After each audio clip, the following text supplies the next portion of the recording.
नमस्कार, आप देख रहे हैं विजन टाइम्स न्यूज। आइए नजर डालते हैं आज की बड़ी खबर पर। पति की हत्या में पत्नी और प्रेमी को उम्र कैद, बेटी की गवाही पर मां को मिली सजा, प्रेम संबंधों में किया था कत्ल। एडीजे 7 ज्ञानेंद्र सिंह की अदालत में पेशावर के गांव धर्मपुर में 2 साल पहले युवक की हत्या में आरोपित पत्नी व उसके प्रेमी को दोषी करार देते हुए आजीवन कारावास की सजा सुनाई है। दोनों पर 50-50 हजार रूपए का जुर्माना लगाया है। इनमें से 1 लाख रुपए बतौर क्षतिपूर्ति मृतक के दोनों बच्चों को देने के आदेश दिए हैं। खास बात यह रही कि महिला की बेटी ने उसके विरुद्ध गवाही दी थी, जो महत्वपूर्ण साबित हुई। एडीजीसी तरुण वर्मा के मुताबिक घटना पेशावर क्षेत्र के गांव धर्मपुर में 22 जुलाई 2021 को हुई थी। गांव धर्मपुर निवासी 36 वर्षीय किसान नीरज खाना खाने के बाद अपने घर के बरामदे में चारपाई पर सो गए थे। साथ में बेटा नितिन भी सो रहा था। दूसरी चारपाई पर पत्नी व बेटी नीतू सो रहे थे। रात करीब 12 बजे बेटी लघु शंका के लिए उठी तो बरामदे से करीब 5 मीटर दूर आंगन में पिता को लहूलुहान हालत में देखकर चीख पड़ी। पुलिस ने अज्ञात में मुकदमा पंजीकृत किया। बाद में पत्नी देवेंद्री को हिरासत में लेकर पूछताछ की तो उसने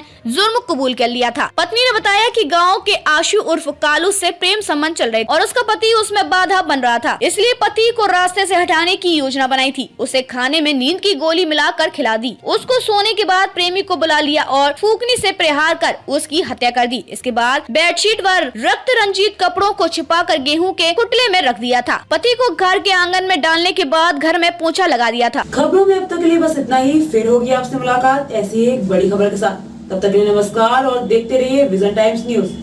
विजन टाइम्स न्यूज के लिए राजनाथ गाँव से लोकेश रजक के साथ ऋषि बांसोड़ और लक्ष्मीकांत चंदेल की रिपोर्ट।